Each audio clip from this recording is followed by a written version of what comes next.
My name is Evelyn Carter. I'm 68 years old. And this Christmas, I sat alone at a table set for 6. In a restaurant where reservations cost more than most people spend on rent. I wasn't supposed to be alone.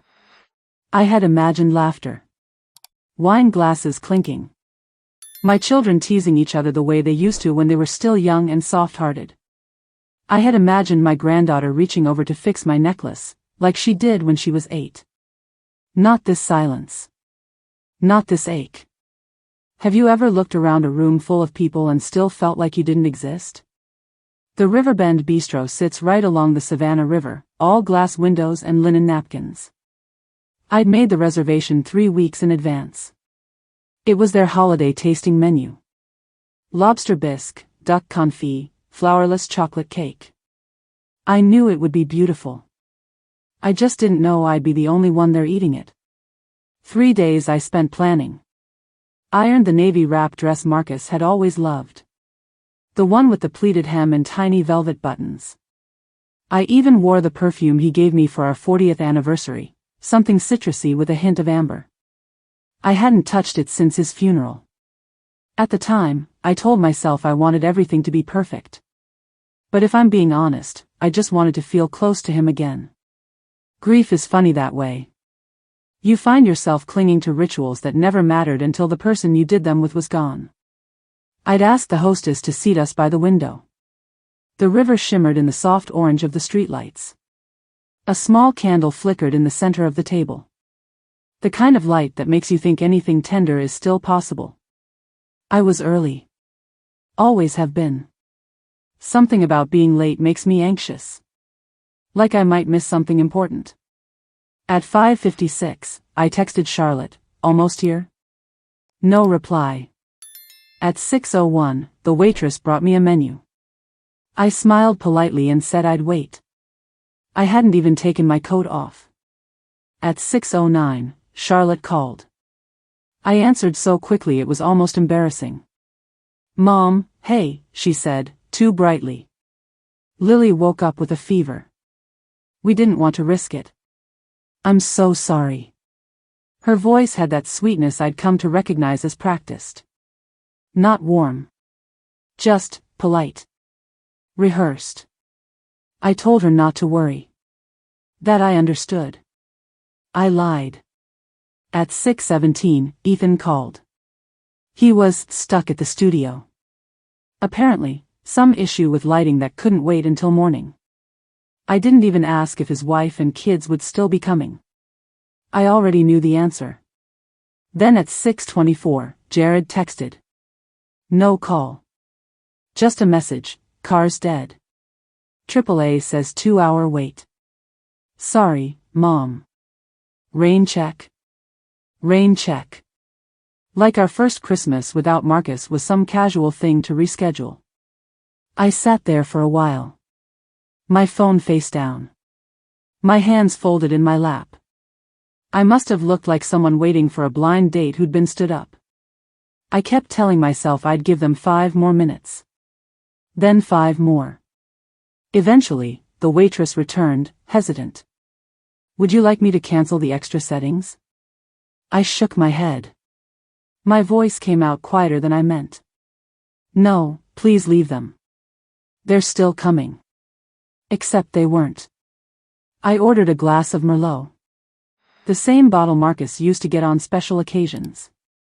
I remembered how he'd swirl it in his glass and say it smelled like blackberries and would smoke. I never tasted those things, but I loved the way he said it. Like life was made for savoring.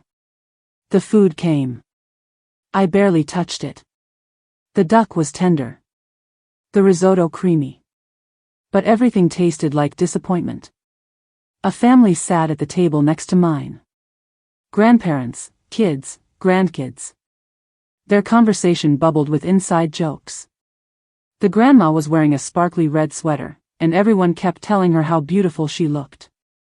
She beamed. That's when it hit me. The tears. Quiet at first. The kind you think you can blink away. But they don't go. I wiped them with my cloth napkin, pretending something had gotten in my eye. It didn't matter. No one was looking.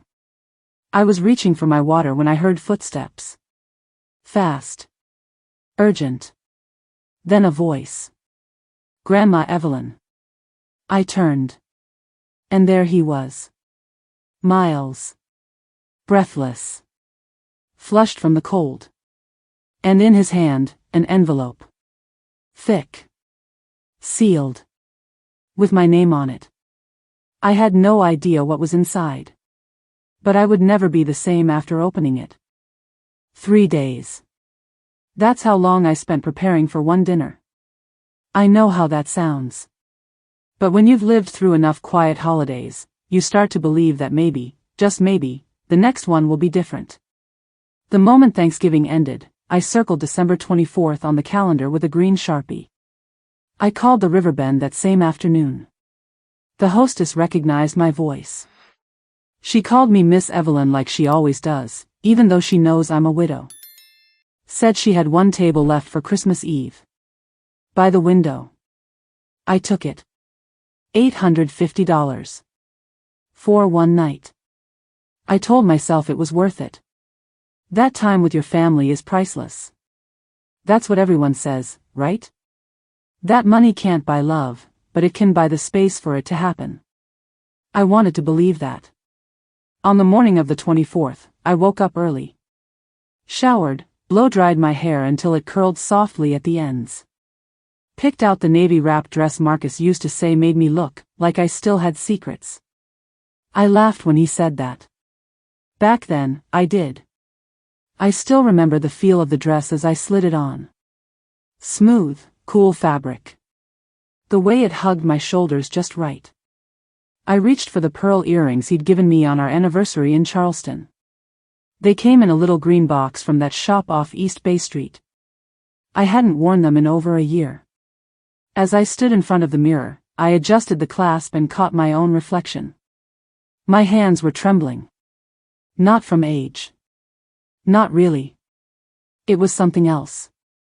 Nerves. Hope. Maybe even fear. Can you still call it hope when part of you already knows how the story ends? The apartment was quiet.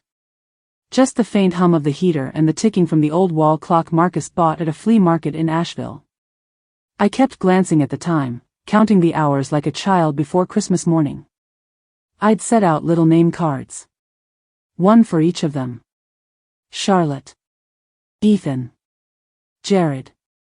Even Lily and Theo, my grandkids. I folded them neatly and packed them in my purse, thinking I'd place them on the table as a surprise. It sounds silly now, I know. But in my mind, I pictured their faces lighting up when they saw the table set just for them. Thought maybe this year, they'd stay a little longer. Talk a little softer. Laugh the way we used to when Marcus was still here to make everything feel safe. You ever cling to a memory so tight that it starts to feel like a promise? That's what I was doing.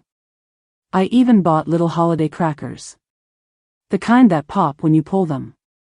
Each one had a paper crown and a cheesy joke inside. I imagined Charlotte rolling her eyes, Ethan pretending not to laugh, Jared sneaking too when he thought no one was watching. I knew it wouldn't bring Marcus back. But it felt like a way to hold on. To pretend. For dinner, I didn't cook. I didn't want to spend the day in the kitchen, sleeves rolled up, sweating over pots while everyone else caught up. I wanted to sit, for once. Be part of the celebration. Not just the one who made it happen. That's why I booked Riverbend. They had a holiday menu with options. Duck confit, lobster tail, a vegetarian Wellington that looked surprisingly elegant. I asked in advance if they could bring out the bread pudding last, since it was Marcus's favorite. Not that anyone remembered that but me. Around noon, I lit the cinnamon candle in the hallway. It smelled like how the holidays used to feel. Warm. Familiar. It burned gently next to the framed photo of all 5 of us from a Christmas years ago. The kids were still in school back then. Charlotte had braces. Jared still wore that red beanie everywhere. I looked at that photo and tried to remember what it felt like to be needed. To be seen. At 2 o'clock, I curled my hair with the same curling iron I'd used since 1993.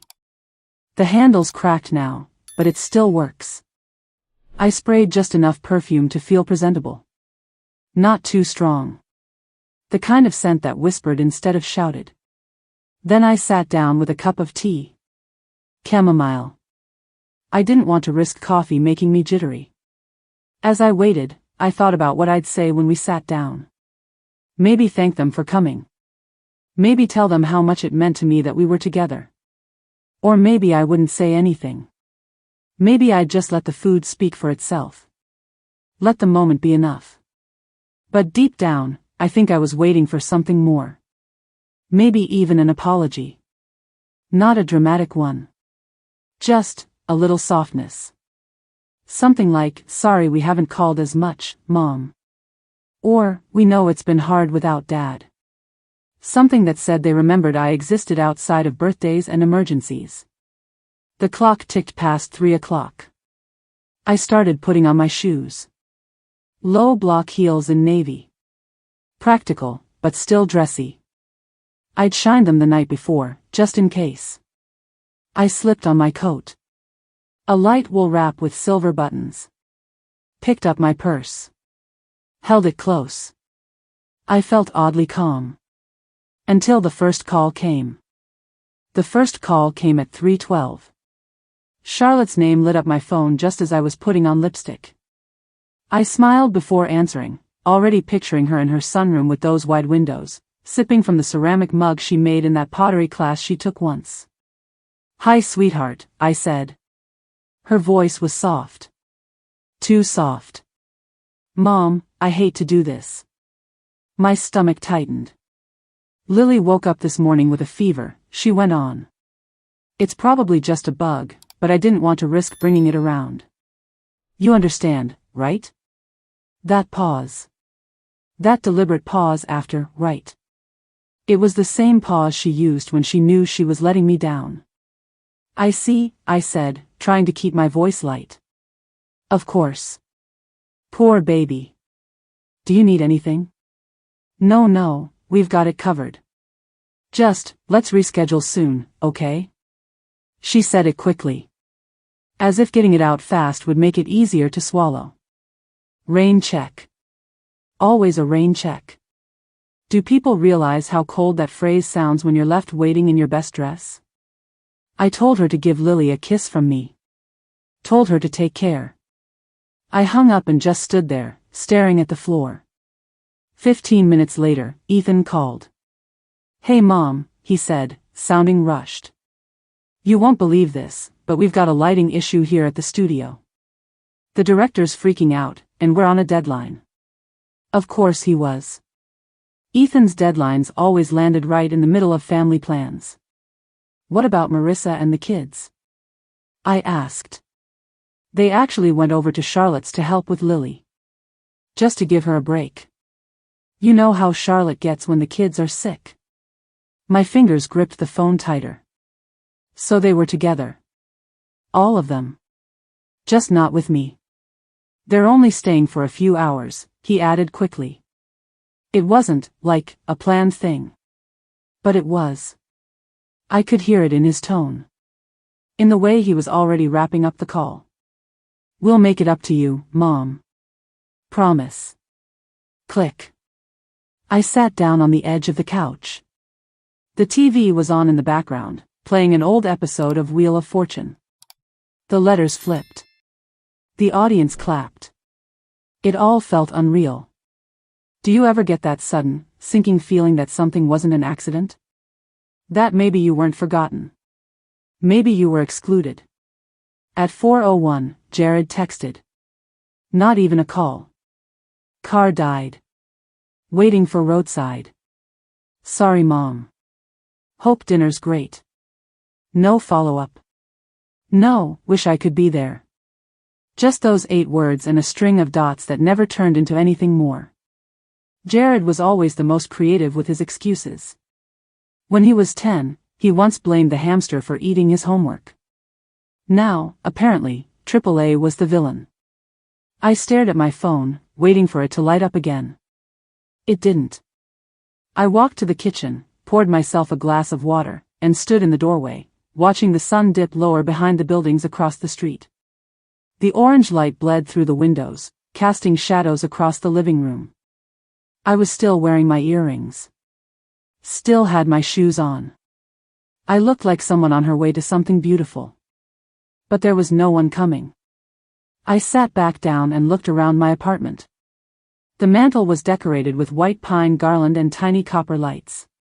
A single red poinsettia sat by the window. The heater hissed gently in the corner. I tried to tell myself it was fine. That people get busy. That things happen. But deep down, I knew. They hadn't called each other after canceling on me. They'd coordinated before. It was too neat. Too perfectly spaced. Too polite. It didn't feel like a coincidence. And you know what hurt the most? They didn't lie well. That's how little they thought of me. They didn't even try. I picked up the name cards I'd written the night before and slowly slid them back into my purse. I pressed down on the flap and folded it shut. The edges bent slightly from the pressure. I sat there a while longer, not moving. And then I stood. Straightened my coat. Grabbed my keys. The reservation was paid for. The table was set. My dress was on. I wasn't going to sit at home.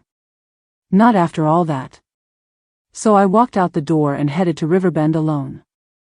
And as I turned the key in the ignition, something shifted inside me. Not anger. Not quite. But the quiet kind of pain that settles in your chest when you realize you become the backup plan in your own family's life. The kind that doesn't shout. It just lingers. The restaurant looked exactly like the photos. Candlelight on every table. Soft jazz playing low, like a heartbeat under the clink of glasses. The Riverbend was warm inside, almost too warm. My coat felt heavy the moment I stepped in. A hostess in a dark green dress greeted me with a professional smile. Table for 6 under Evelyn Carter? Yes, I said. My voice didn't tremble, but I could feel the weight behind it. She glanced over my shoulder. Will the rest of your party be joining you shortly? I shook my head. It's just me now. To her credit, she didn't react. Just nodded once and picked up a stack of menus. Right this way. The table was near the far window. A beautiful spot, overlooking the river. Little lights shimmered along the water. I used to think they looked like stars that had fallen just low enough to rest. The table was set perfectly. 6 white napkins folded into triangles. 6 wine glasses. 6 sets of silverware gleaming in the dim light. She began to reach for the extra settings. Leave them, I said, gently but firm. Her eyes met mine. And something flickered there. Recognition, maybe. Pity. She nodded again and left without a word. I sat down, slowly. Slid into the velvet-backed chair like I was trying not to disturb something sacred. The waiter came over with the wine list. I didn't need it. 1 glass of the Syrah, please. No. Make it the bottle. He nodded and walked away, no questions asked. For that, I was grateful. I looked around. The restaurant wasn't full, but there were enough families to fill the air with soft laughter and clinking silverware. A couple in their 60s toasted with champagne at the next table. A woman with 2 teenage sons was showing them old photos on her phone. Every table had movement. Connection. Mine had space. I unfolded my napkin and placed it on my lap. The white linen felt cold against my skin. The bread basket came. I tore off a piece of focaccia and dipped it in the herb oil. It tasted good. Salty, warm. But I couldn't finish it. I ordered anyway. The duck, the roasted carrots, the wild rice pilaf. I didn't care if I finished it. I needed something to look at besides the empty chairs around me. That's the thing about silence. It's not always quiet. Sometimes, it screams. I kept glancing at the front door. I don't even know why. I knew no one was coming. Maybe I hoped someone would change their mind. Maybe I thought they'd feel guilty at the last second. Maybe I still believed that family meant something you didn't walk away from. Do you ever lie to yourself just to stay upright? Across the room, a family was singing quietly to a little girl in a booster seat. Her birthday, I guessed. They brought out a cupcake with a single pink candle. She clapped as everyone sang. The grandmother sat at the center, laughing with them. Loved. I looked away. The duck arrived. It was beautiful. Perfectly crisp skin. Dark, tender meat underneath. A sprig of thyme across the top. The carrots were glazed with honey and citrus. I took one bite. Chewed slowly. I couldn't taste anything. I reached for my wine. Sipped. Closed my eyes. Marcus would have told me to eat. Said there's no point in paying for food you don't enjoy. But it wasn't about the money. I had done everything right. Called ahead. Chose everyone's favorite dishes. Dressed up. Lit candles. Wrote name cards. I had tried to create a moment worth remembering. But here I was. Sitting in a restaurant that smelled like rosemary and baked bread, feeling like an uninvited guest at my own celebration. The tears came slowly. I tried to fight them. Blinking hard. Looking up at the ceiling like it could hold them in. But they came anyway. One slid down. Then another. I dabbed them with my napkin. Tried to pretend it was the wine. The waiter appeared, refilling my glass without saying a word. Maybe he'd seen this before. Maybe I wasn't the first woman to sit at that table and realize she was the only one who cared enough to show up. I looked at the chair across from me. Charlotte's would have gone there. She always liked the view. Said it helped her relax. Ethan would have made some snide comment about the prices. Jared would have picked the dessert before the appetizers even came. I'd imagined it all. Every smile. Every joke. Every clink of glass. But it had only existed in my head. And now, I was sitting in the wreckage of a dinner no one else wanted. I folded my napkin and placed it back on the table. My hands were shaking again. Just as I was about to signal for the check, I heard it. Running footsteps. Fast. Coming closer. Grandma Evelyn. I turned. And there he was. Miles. Out of breath. Cheeks flushed from the cold. Hair a mess, jacket half-zipped. And in his hand, a manila envelope. With my name on it. Something inside me shifted. This night wasn't over yet. Miles? I said, standing up so quickly my chair nearly tipped. He rushed toward me, his sneakers wet from the sidewalk, the laces barely tied. His curls were damp from mist, cheeks flushed bright pink, breath coming in sharp bursts. The hostess tried to stop him at first, but he slipped past with that same wide-eyed determination he's had since he was little. When he wanted to get to me, nothing stopped him. He looked like he'd run straight through town. "Grandma," he said, and I heard something crack in his voice. "I'm sorry. I'm so sorry." He held out a thick manila envelope, his hand trembling just slightly. I stared at it. At him. Then back again. "What is this?" I asked. My voice was quieter than I expected. Not weak. Just small. He didn't sit until I reached out and guided him into the chair next to mine.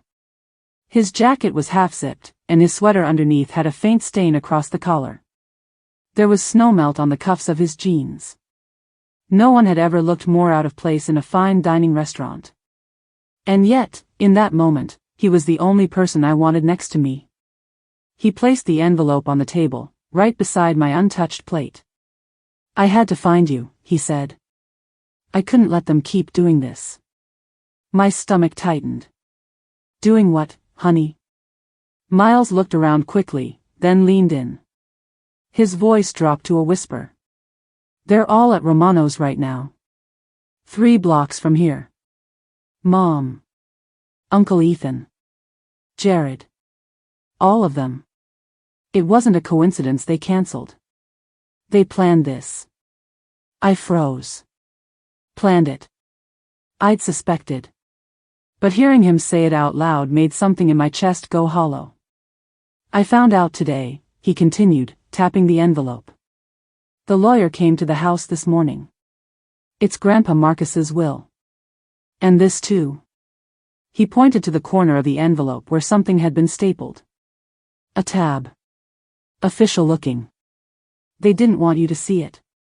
They were hoping to get through the reading without you. Say you forgot. Say you didn't want to come. What's in it? I asked. A lot, he whispered. But the main thing is, everything. The house. The money. All of it. It's yours. Grandpa left everything to you. I blinked.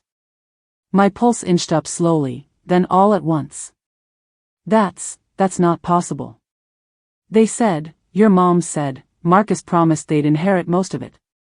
I know. That's what they told everyone. But they lied. And they've been lying for a long time. He sat back slightly, chest still rising and falling from his sprint. They only invited me because they thought I'd stay quiet. That I wouldn't ask questions. They told me it was a private family meeting. That it didn't concern you. I picked up the envelope slowly. It was heavy. I could feel papers inside. Legal weight. And then, Miles said, Mr. Goldstein, the lawyer, opened it. Read the terms. Every major asset goes to you. No split. No conditions. I stared at him. I don't understand. Why would that upset them so much? Why would they hide it? He looked away for a moment, jaw tightening. Because, they already spent it in their heads.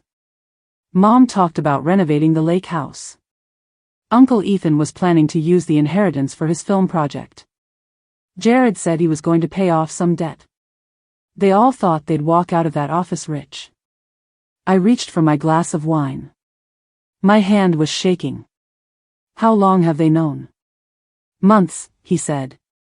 Maybe more. They never planned to tell you. They were hoping to get control of it quietly.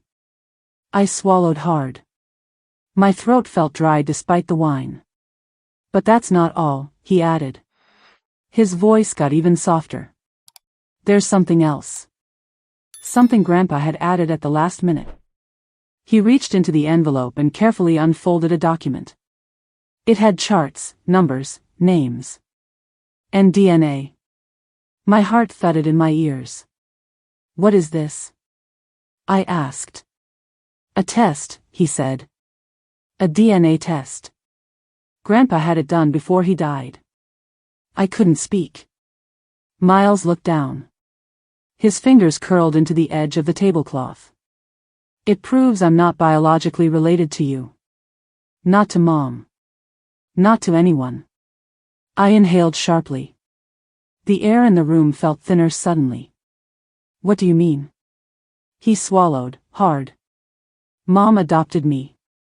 When I was 2. She told everyone I was a cousin's child. That she stepped in after an accident. But it wasn't true. None of it was. My napkin dropped to the floor. I didn't even move to pick it up. They used me, he whispered. They pretended I was family so they could keep taking money from you and Grandpa. So you'd keep writing checks for my school, my health insurance, my summer camps. I just stared at him. This boy who had grown up calling me Grandma. Who I had read to, bandaged knees for, tucked into guest beds during stormy nights. Why would she lie like that? I asked. My voice barely more than a breath. He shook his head. Money. It was always about money. And because they knew you'd never question it. Because you're kind. Because you care. I closed my eyes. I didn't cry. Not then. I just sat there, motionless. As if stillness might somehow rewind the last 10 minutes. When I opened my eyes, Miles was watching me. Not afraid. But uncertain. Like he wasn't sure I'd still want him sitting there. I reached out and touched his hand. Warm. Real. And mine. Maybe not by blood. But love doesn't ask for proof. It asks for presence. Thank you for coming, I said. He nodded, lips trembling slightly. I couldn't let them erase you. A pause. And I couldn't keep pretending I didn't know what they were doing. And just like that, the truth I had clung to for years cracked wide open. But beneath the wreckage, something else stirred. Something I hadn't felt in a long time. A beginning. I didn't sleep that night. Not even for a minute. Miles stayed in the guest room, curled up under the old patchwork quilt Marcus's mother made. I could hear his breathing through the thin wall. Slow. Steady. Like someone who'd finally unburdened himself. I sat in the living room, lights low, robe wrapped tight around me, that envelope still in my lap. Every time I tried to close my eyes, a new memory surfaced.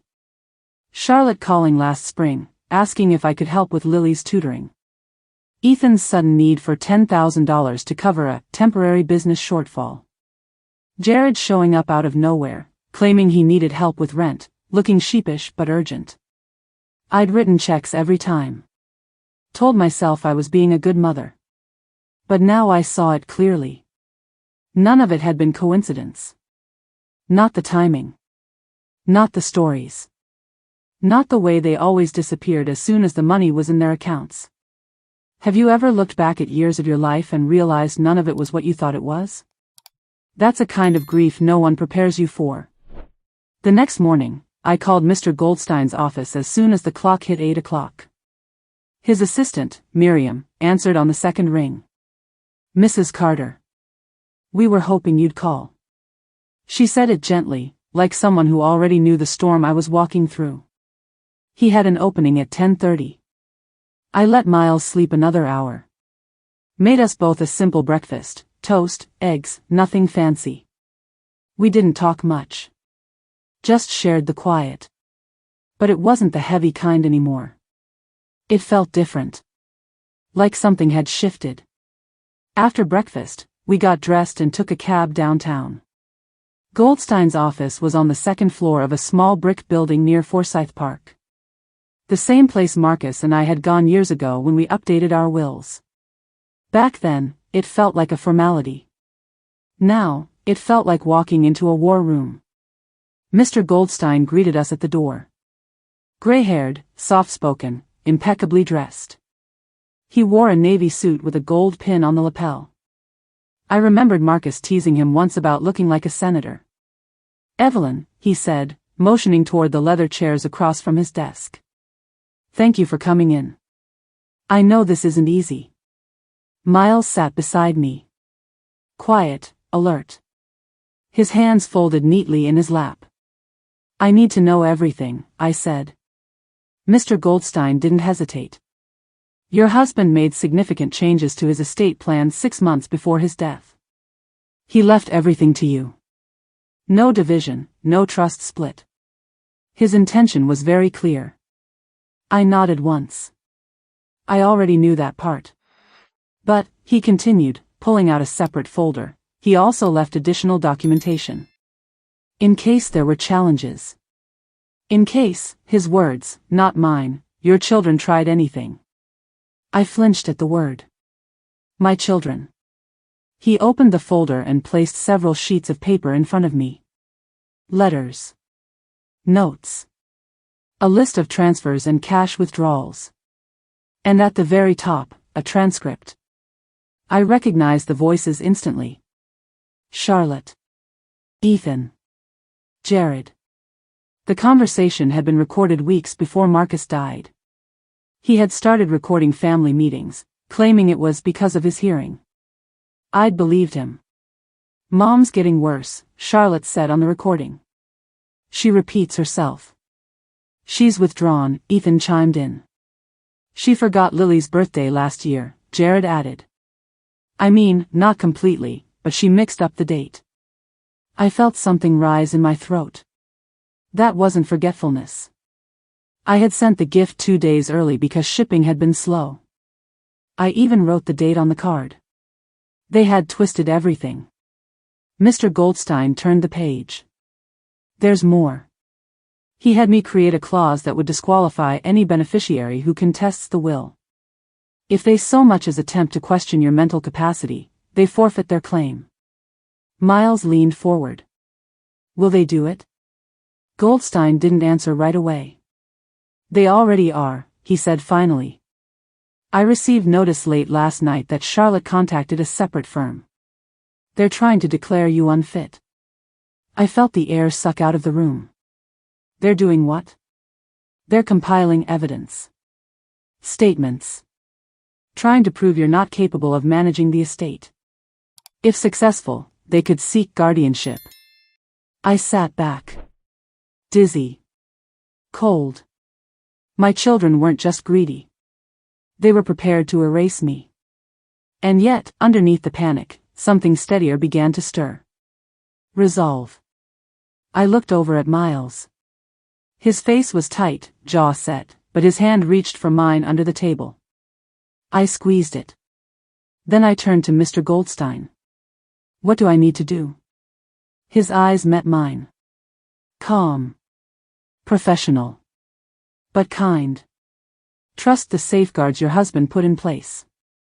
Sign these authorizations. And let me handle the rest. I signed. Every page. And when we left the office that morning, I wasn't the same woman who walked in. I wasn't angry. Not yet. But I was ready. Let them try. Let them show the world who they truly are. Because I wasn't alone anymore. And this time, I was done staying quiet. Back home, I sat at the kitchen table, still in my coat. The folder from Mr. Goldstein lay in front of me. Miles had gone to take a shower, giving me space. The silence in the apartment felt heavier now. Not empty. Just full of things I hadn't wanted to see. I opened the folder again. At the top was a note in Marcus's handwriting. Not cursive, he always printed neatly in all caps when he wanted to be absolutely clear. For Evelyn. Read this when you're ready. I wasn't ready. But I kept reading. There were spreadsheets. Financial statements going back 15 years. Transfers to Charlotte. Loans to Ethan. Gifts to Jared. But next to each item, Marcus had left little notes in the margins. February 2012. Said Lily needed braces. Insurance should have covered this. June 2017. Jared claimed rent crisis. 2 days later, Vegas charges showed up on joint account. October 2019. Ethan again. Third time requesting funds for emergency editing equipment. I stared at those notes, each one like a tiny scar across paper. Marcus had been watching. Documenting. Not accusing, just quietly tracking every betrayal. And I hadn't noticed. Or maybe I didn't want to.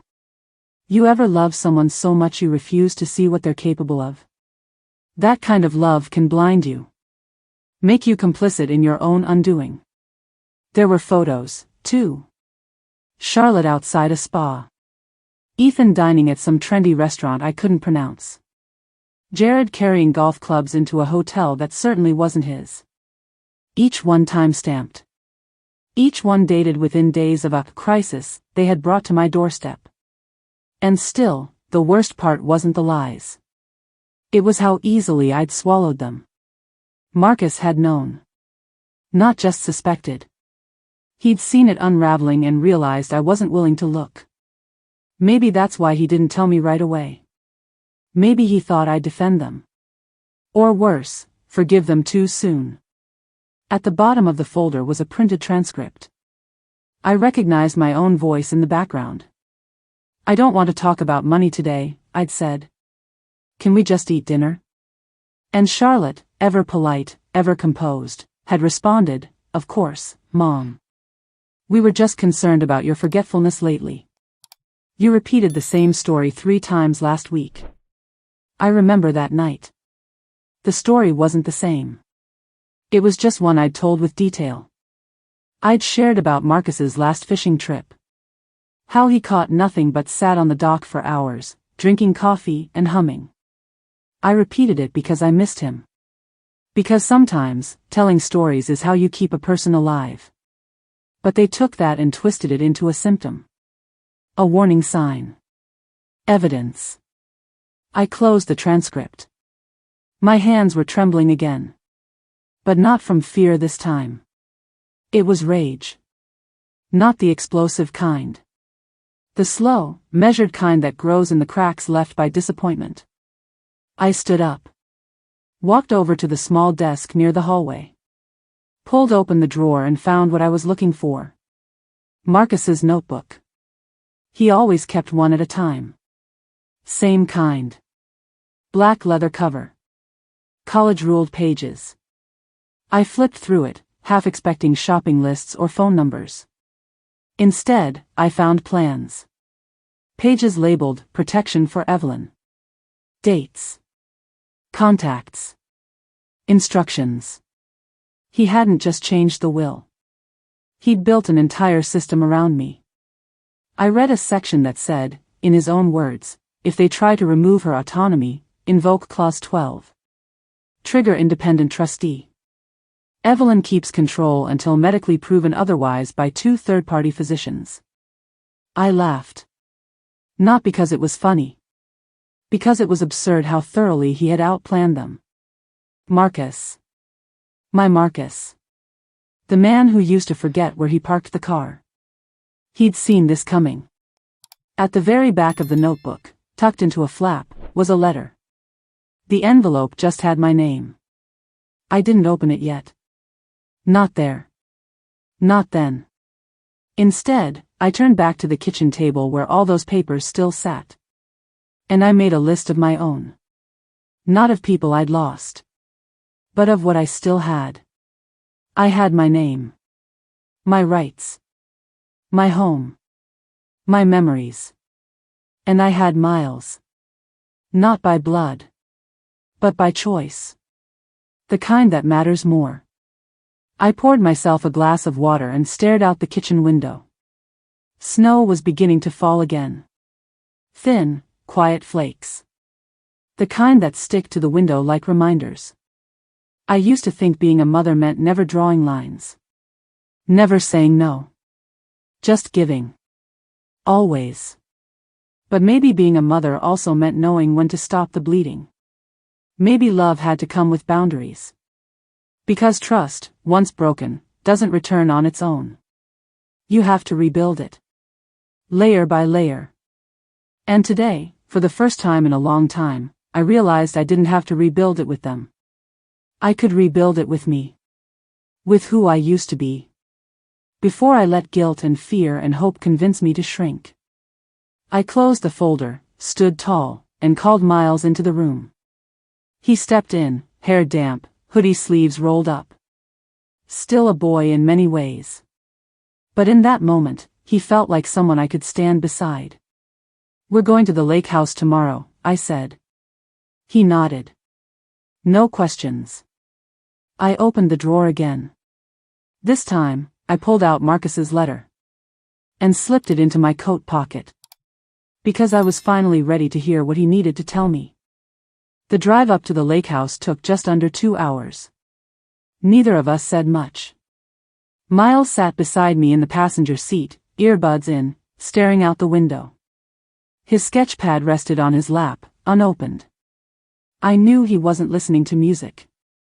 It was just a way to shield himself from the quiet. I didn't mind the silence. I needed it. The road twisted through the countryside, past empty fields and barns slouched against winter. The trees were bare now, their branches stretched toward the sky like old hands asking for something. It had been almost a year since I'd last driven this way. That was before Marcus got sick. Before everything shifted.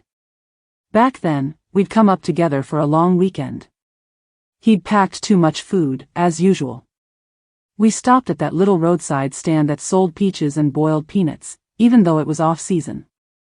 He bought a jar of homemade fig jam, said it reminded him of his grandmother. I still hadn't opened it. I don't know why that memory came back so vividly. Maybe because everything felt so far away now. Or maybe because grief has a way of bringing up moments you didn't think mattered, until they do. We pulled into the gravel driveway just as the sky started turning that pale, icy blue that only winter afternoons carry. The lake stretched wide behind the house, still and quiet, like it had been holding its breath. The house looked the same. Green shutters. Wraparound porch. The same little wind chime Marcus had insisted on hanging near the back door, even though it drove me crazy in the summer. Nothing had changed. And yet everything had. Miles helped me carry the bags inside. He didn't ask questions. Didn't press. Just followed my lead, careful and calm. Inside, the air smelled like cedar and lavender. The sachets I had tucked in the drawers years ago still held their scent. I stepped into the living room and stood there for a moment, taking it all in. The throw blanket was still folded neatly on the couch. The stack of crossword books Marcus used to work on sat untouched on the coffee table. A coffee mug, chipped at the rim, sat beside it like he had just stepped out for a walk. I hadn't expected it to hit me so hard. I walked slowly through each room. The kitchen, with its dented pots and humming refrigerator. The small reading nook by the window, where we used to drink tea and read in the afternoons. The guest room, where Miles had stayed during summers, his sketches still taped to the closet door. Everywhere I looked, there was him. Not in the dramatic sense. Just in the details. Marcus wasn't a man who left big marks. But he left careful ones. Lasting ones. And then I stepped into his study. The desk was exactly as he'd left it. His glasses resting on a folded newspaper. A pen tucked into a yellow notepad, halfway through a grocery list. On top of the desk, a single envelope. My name. I didn't touch it. Not yet. Instead, I sat in his chair and let my fingers rest on the wood. It was smooth from years of use. I closed my eyes and breathed in. Deep and steady. The floor creaked behind me. Miles stood in the doorway, his expression unreadable. His curls were still damp from the mist outside. He didn't speak. I nodded once, and he disappeared again, giving me space. I opened the envelope slowly. Inside were 3 pages. Cream stationery. His handwriting. Block letters, neat and precise. My dearest Evelyn. I stopped reading. My eyes were already wet. It wasn't the sadness that hit me.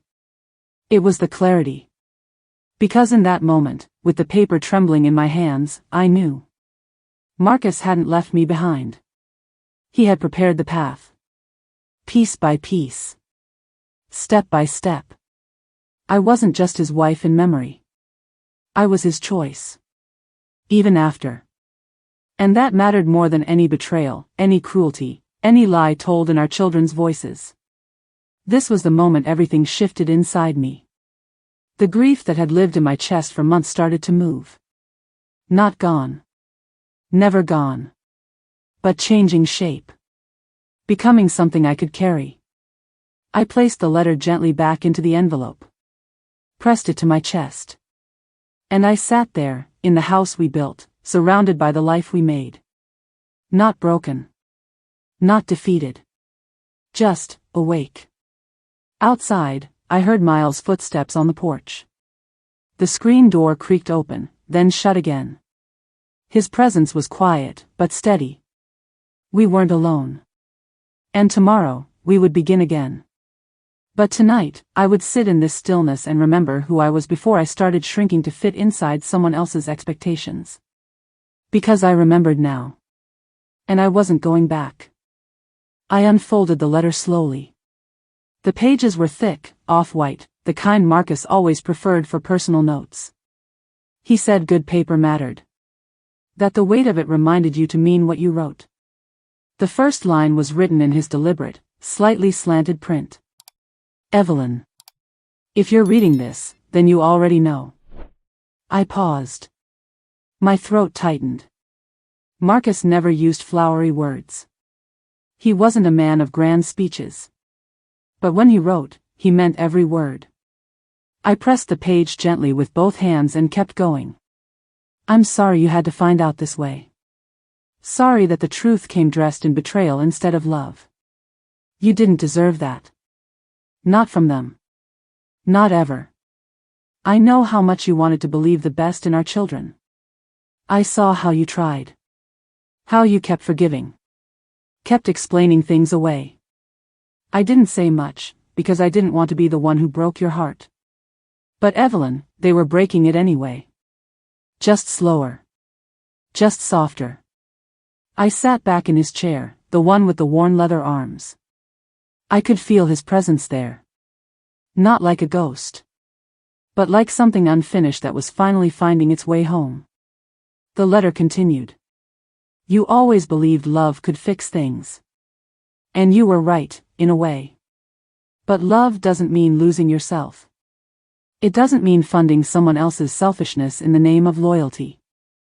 It doesn't mean allowing people to hurt you just because they share your blood.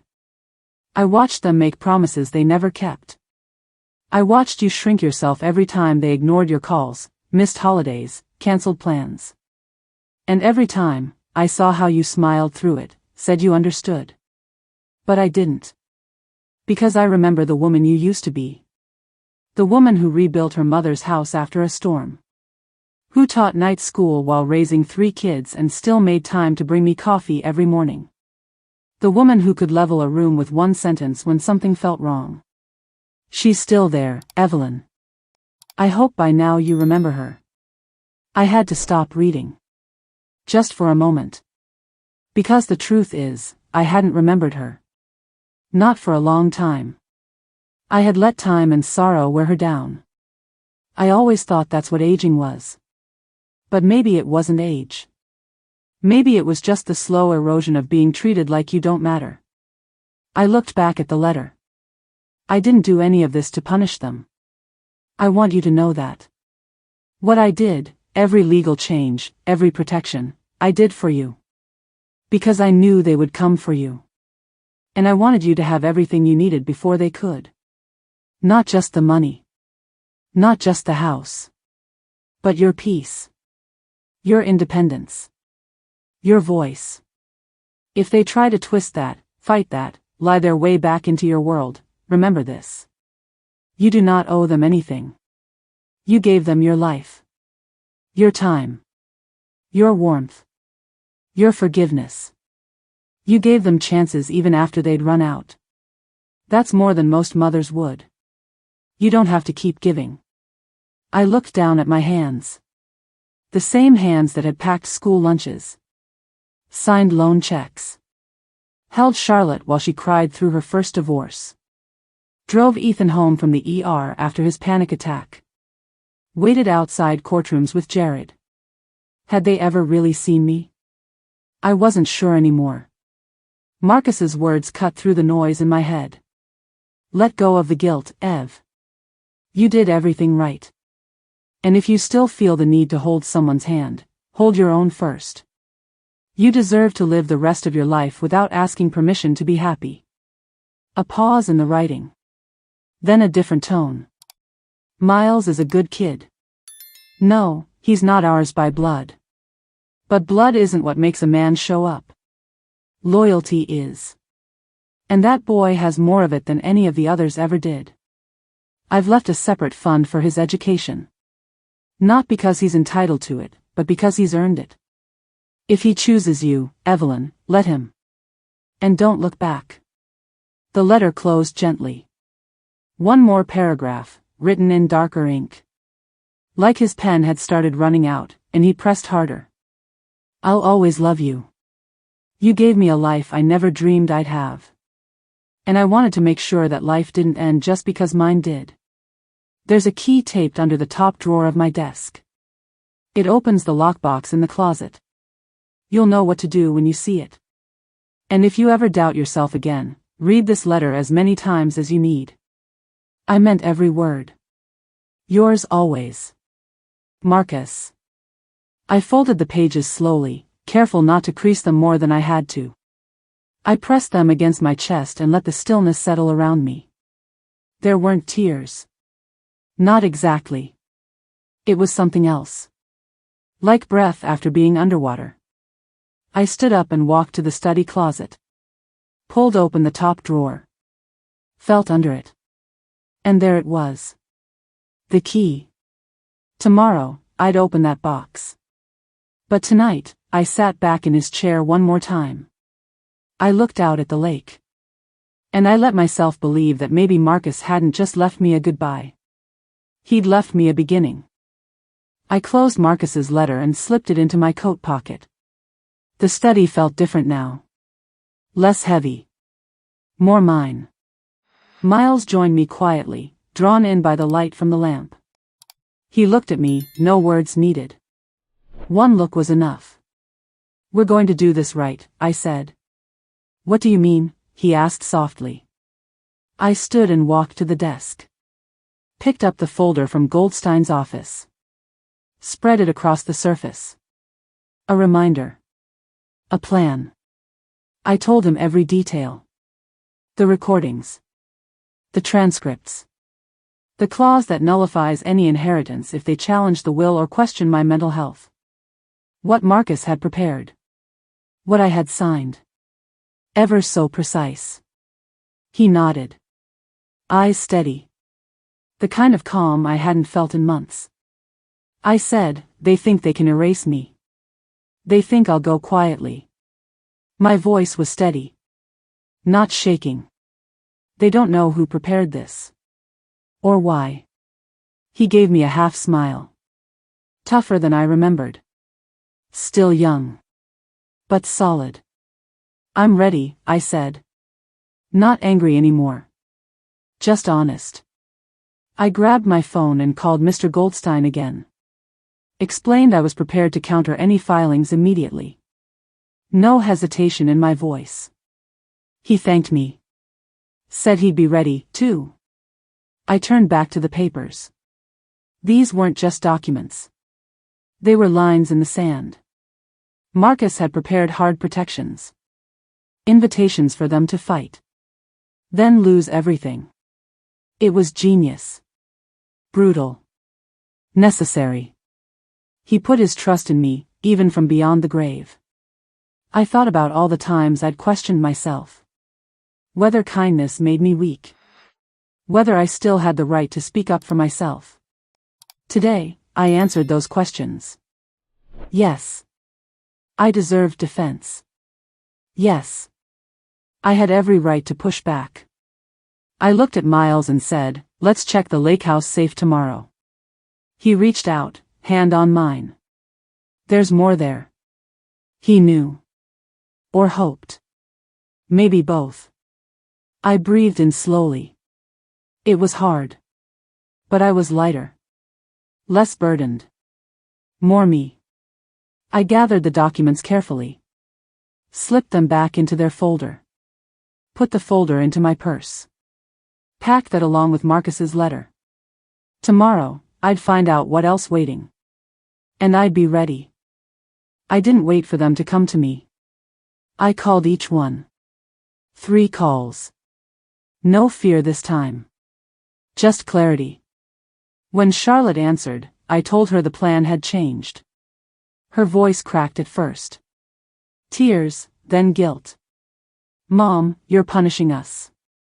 I asked calmly whether she'd knocked at my door when I was alone in the restaurant last week. She stuttered. I hung up. With Ethan I was brief. He tried arguments, you'll regret this, we're family. I said family doesn't use each other as ATMs, then ended the call. Silence replaced the old excuses. Jared cried. Maybe relief. He said he'd be there for the holidays, tried to guilt me, kids once again. I told him being a parent isn't a past to betray. He didn't answer. 6 months of absence. 6 months of manipulation. I didn't hang up. I'd already let them do that. Each bathroom visit I had made them call me and plead. That way, I'd know they weren't just sorry, they saw what they had done. Yes, they cried. Yes, they begged. But none asked, "Are you okay?" None said, "I'm sorry for what I put you through." They only asked for money. For permission. For access. I gave neither. After each call, I pressed delete on my phone. Done. That evening I walked down to the dock by the lake house. The sky was a blur of gold and pink dusk. The air smelled of pine and cool water. I didn't expect them to call back. They knew where I lived, after all. Miles came out, sketchpad under his arm. He didn't say a word. Just stood beside me. The boards under my feet creaked once, soft and steady. I let the silence settle again. But this time it didn't scream. It felt like a quiet I earned. "We're okay," I said. Not to him. To myself. He handed me a drawing. It was simple. 2 hands clasped. One older. One younger. Lines careful and sure. I nodded. Later, I made a call. To my friend Betty, who'd become family. I told her it was official. They crossed the line. I was stepping back. She didn't ask why. She only said, "Let me know if you need anything." I told her I did. Early Christmas Eve. Wine. Elizabeth Olsen Christmas movie. I got her to laugh. More important than any apology I didn't get. That night I realized something. The people who want you only when it benefits them, they offer regret but never responsibility. And the people who truly stand beside you, they stay. They don't say it. They show it. This confrontation wasn't a breakdown of family. It was a redefinition of what family means. It was my turn to decide. And I did. This morning, I brewed coffee without checking my phone. No missed calls. No apologies waiting. And oddly, no ache about that either. The lake house was quiet. Not heavy quiet. Just calm. The kitchen window framed the water like a painting. The surface was smooth, a little mist rising. I stood there with the mug warm in my hands and let myself feel that stillness. Miles had already gone for his morning walk. He liked to wander the woods behind the house with his sketchbook, collect little details. A moss-covered rock. A bent pine branch. He said it helped him think. I understood that now more than ever. I used to think peace came from being needed. Now I know peace starts with being honest with yourself. After breakfast, I opened the closet in the study. The old cedar chest had been sitting there for years, untouched. I had avoided it, thinking it only held Marcus's fishing gear. But now I knew better. Inside, wrapped in cloth, were more letters. One for each of our children. Unsent. His handwriting on each envelope. I didn't read them. They weren't mine to open. But just seeing them, knowing Marcus had something to say to each of them in his own time, gave me a strange comfort. Like closure had its own rhythm and I didn't need to chase it anymore. I sat by the fire that evening and made a list. Not of tasks. Not of people. But of truths. Here's what I know now. Kindness without boundaries becomes a leash. Silence doesn't mean weakness. Sometimes, it's strength under construction. You don't have to earn your worth by sacrificing your peace. And love, real love, the kind that builds rather than takes, it stays. Even after someone's gone. That night, I told Miles we'd stay through the winter. Just us for now. Maybe I'd start writing again. Something small. Something just for me. He smiled and said, "Good. You've got stories worth telling."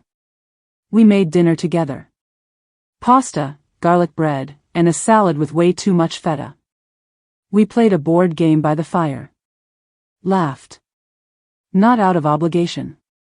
Just, naturally.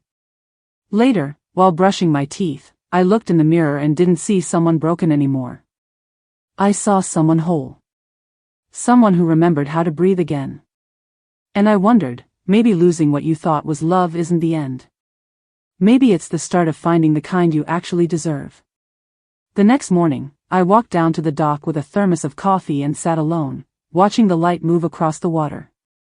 No grand decisions. No declarations. Just the quiet kind of promise. That whatever comes next, I won't shrink for it. I'll meet it as I am. Fully.